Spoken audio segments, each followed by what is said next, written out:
E aí pessoal do Cursando Engenharia, bem-vindos a mais uma aula sobre a tensão de desalinhamento. E nesse vídeo a gente vai deduzir uma expressão para a distribuição de tensão de desalinhamento em uma viga com seção retangular, tá?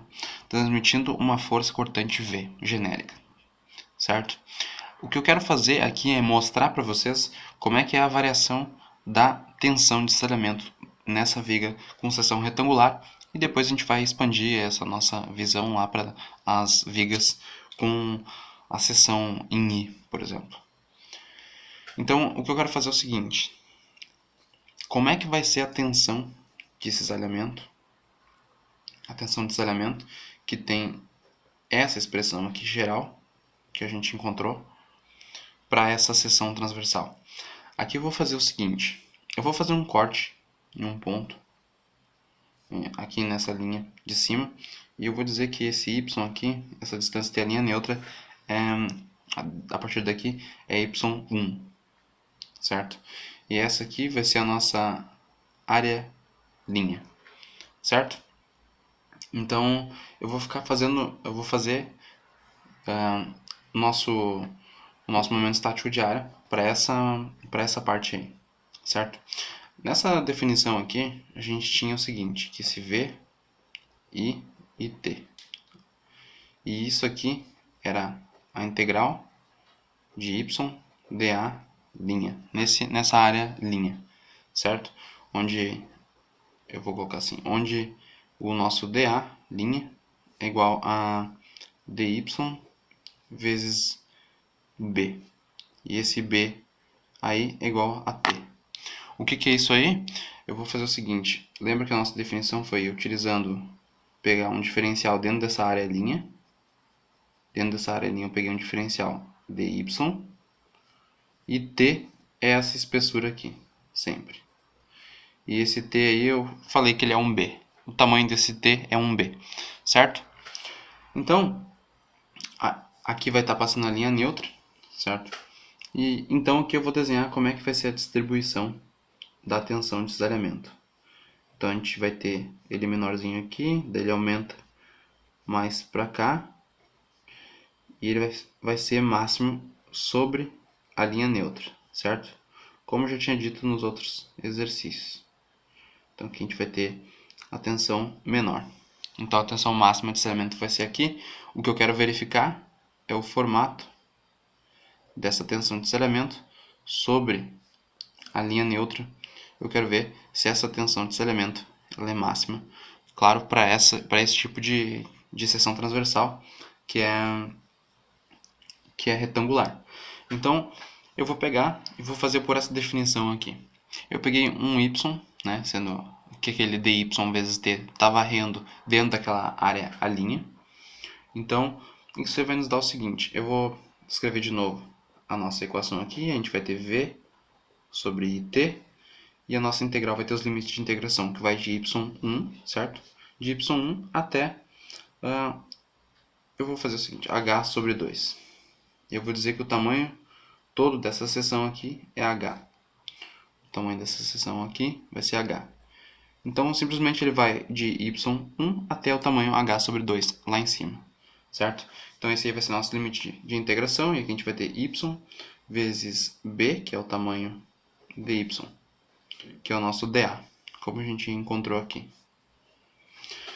Então, eu vou continuar, a gente vai ter vi sobre i, e depois de integrado isso aí, a gente vai ter y ao quadrado sobre 2, e aqui a gente vai ter o y1 e h sobre 2. Então, vai nos restar v sobre 2i, e aqui a gente vai ter h ao quadrado sobre 4, esse 2 eu já coloquei para fora, h ao quadrado sobre 4 menos y1 ao quadrado, certo? Então, assim, né, a gente vai ter uma tensão de cisalhamento que tem uma forma parabólica, e o máximo é quando que essa tensão de cisalhamento aqui ela é máxima, quando esse y1 for igual a zero. Então a gente conseguiu verificar que quando essa distância y1, que a gente colocou genérica aqui, ela for igual a zero, a gente vai ter um máximo o máximo, porque aqui a gente está, quanto maior esse y1, mais descontado vai ser esse valor h ao quadrado sobre 4. Então a gente vai ter uma menor tensão de cisalhamento. Então a gente conseguiu verificar que por uma seção retangular, né, ou quadrada nesse caso aqui, a gente pode pegar e fazer esse B igual a H, mas uma seção retangular qualquer, a gente vai ter uma tensão de cisalhamento bem sobre essa linha neutra. Então a gente conseguiu verificar o que a gente tinha falado nos outros exercícios. Isso aqui é para uma face, para uma seção retangular qualquer, certo? Então é esse tipo de variação que a gente vai ter na nossa tensão de cisalhamento. Tranquilo, né? Então, olha só. Para satisfazer o equilíbrio, a gente vai precisar, naquela direção y, ter o seguinte. O somatório de forças na direção y ele tem que ser igual a zero, certo? E para que isso seja satisfeito, quando a gente tiver um peso, por exemplo, eu vou colocar uma viga aqui assim, ela está bem apoiada, e aqui a gente tem uma força P. Para ter o equilíbrio, quando a gente fizer o corte aqui, a gente precisa que a força cortante na viga, ela precisa ser igual à tensão de cisalhamento vezes a área, certo? A gente precisa, para o equilíbrio no somatório em y, quando a gente for fazer o corte, e a gente vai ter uma tensão de cisalhamento para baixo, para que a gente tenha um equilíbrio, precisa surgir, como a gente já tinha conversado nos outros vídeos, uma tensão de cisalhamento. Ela vezes a área precisa ser igual à nossa força cortante naquele espaço de tamanho ali. O que eu quero dizer é o seguinte, se eu pegar a integral na área, a linha, no nosso caso, que é a tensão de cisalhamento dA linha, isso aqui precisa ser igual ao cortante. Então eu vou utilizar essa expressão que a gente encontrou para tensão de cisalhamento e vou integrar ela para tentar encontrar a força cortante nesse espaço A' aqui. Se eu quero encontrar a força cortante, né, não a tensão de cisalhamento, eu quero encontrar a força cortante nessa área A', eu vou integrar dessa seguinte forma, para satisfazer o equilíbrio na direção y, e vou ter que encontrar o cortante ao qual, né, essa seção, essa parte aí está submetida. Então eu vou fazer o seguinte, eu quero encontrar todo o cortante que essa seção está aguentando, certo? Se eu quiser encontrar só o cortante que essa parte está aguentando, eu vou fazer os limites de integração aqui dentro, tranquilo? Mas eu quero saber qual que é todo o cortante que toda essa seção está aguentando. E eu quero encontrar que isso é igual a V, que é o cortante total que está atuando naquele ponto onde a gente fez o corte. Então a gente quer essa tensão de cisalhamento, nesse dA aí. E para isso aqui a gente teria que usar os nossos limites de integração, igual a gente utilizou aqui em cima.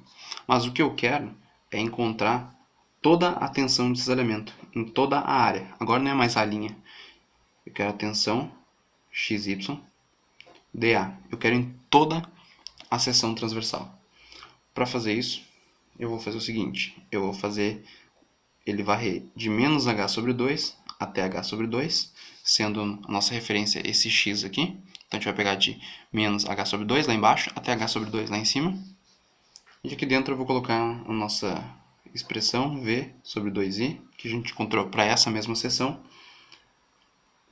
vezes h sobre h ao quadrado sobre 4 menos y1 ao quadrado. Isso aqui vai ser b dy. A gente pegou um diferencial de y ali. Então, integrando isso aí, a gente vai ter o seguinte. Eu vou escrever aqui embaixo. V vezes b vai sair para fora, 2i que são constantes. E depois de integrado, a gente vai ter h ao quadrado vezes y1 sobre 4. Então, a gente está integrando em relação àquele y1 que a gente pegou genérico, menos y1 ao cubo sobre 3. E isso aí vai de menos h sobre 2 até h sobre 2. Então, continuando as substituições, a gente vai ter VB sobre 2i. E aqui a gente vai ter, colocando os limites de integração, a gente vai ter primeiro h ao quadrado sobre 4 vezes h sobre 2. Eu vou botar o positivo primeiro, menos h ao cubo sobre 3 vezes 8. Eu vou separar assim, menos, agora o limite de integração de baixo, menos h ao cubo, já vou multiplicar sobre 8, mais h ao cubo sobre 3 vezes 8. E aqui fecha. Então, resolvendo essas nossas frações, a gente vai ter VB sobre 2i, VB sobre 2i, que multiplica h ao cubo sobre 4, menos h ao cubo sobre 12. Tranquilo, né? Então, o que a gente vai ter que lembrar aqui é que esse nosso i, para esse tipo de seção, nosso momento de inércia em relação a x, nesse caso, ele é igual a quanto? Ele é igual a bh ao cubo sobre 12. Por isso que eu falei que a altura era h e a base vai ser 1b qualquer. Então, para uma seção retangular, a gente vai ter esse momento de inércia. E aqui a gente tem esse nosso ix. Se eu colocar agora dentro da nossa equação, a gente vai ter o seguinte, VB sobre 2 vezes BH ao cubo sobre 12, que multiplica H ao cubo sobre 4, menos H ao cubo sobre 12. H ao cubo sobre 12. Igual a V sobre 2 vezes 12, já inverti a fração. Aqui a gente vai ter só o seguinte, aqui esse H vai cortar com esse aqui e esse B vai cortar com esse aqui. Então aqui a gente vai ter só 2, 12, aqui a gente vai ter 1 quarto, menos 1 sobre 12, que foi o que restou depois de cortar os H ao cubo. E aqui a gente vai ter V sobre 2, que multiplica, se a gente colocar o 12 aqui para dentro, a gente vai ter 3, e depois a gente vai ter menos 1, e isso vai nos dar V vezes 2 sobre 2, e a gente corta esse 2 com esse 2, e a gente vai ficar só com o cortante V.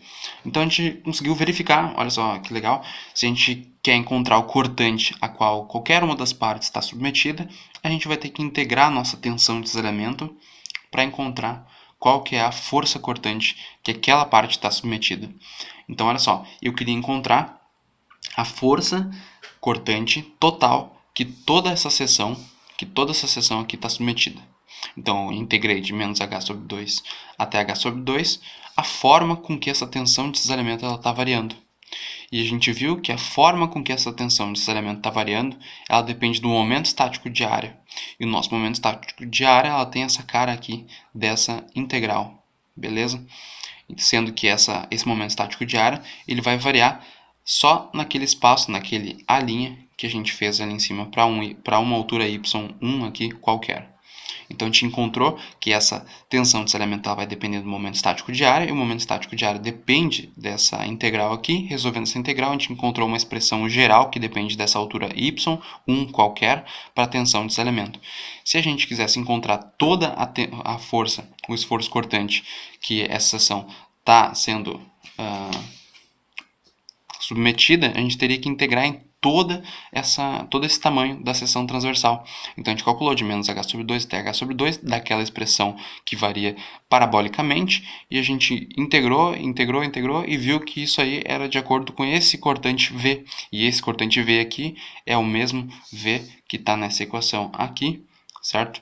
E a gente conseguiu perceber que a gente consegue sim, através da tensão de cisalhamento, sabendo que a forma com que ela vai estar variando é parabólica, a gente vai encontrar qual que é a força cortante que aquela parte que a gente quis calcular vai estar submetida. Por exemplo, nas vigas em I, a gente pode ser perguntado qual que é a tensão de cisalhamento que a alma da viga está sendo submetida. Então, teus limites de integração vão ser dentro da alma, e tu vai saber que dentro da alma aquela variação ela vai ser parabólica. Agora, se ele te perguntar qual que é a força, o esforço cortante que a aba está submetida, aí tu vai ter que encontrar qual que é a expressão para tensão de cisalhamento na aba, de acordo com esse momento estático de área. Tu vai ter que fazer a mesma coisa que eu fiz aqui, só que aí vai ser um pouco diferente. Tu vai ter que ver se a tensão de cisalhamento ela vai estar variando parabolicamente, e depois disso integrar nos limites de integração no espaço, né, na área que tu quiser, para encontrar a força cortante que vai estar submetida o teu problema, certo? Então é isso aí, muito obrigado por ter assistido até o final e até mais.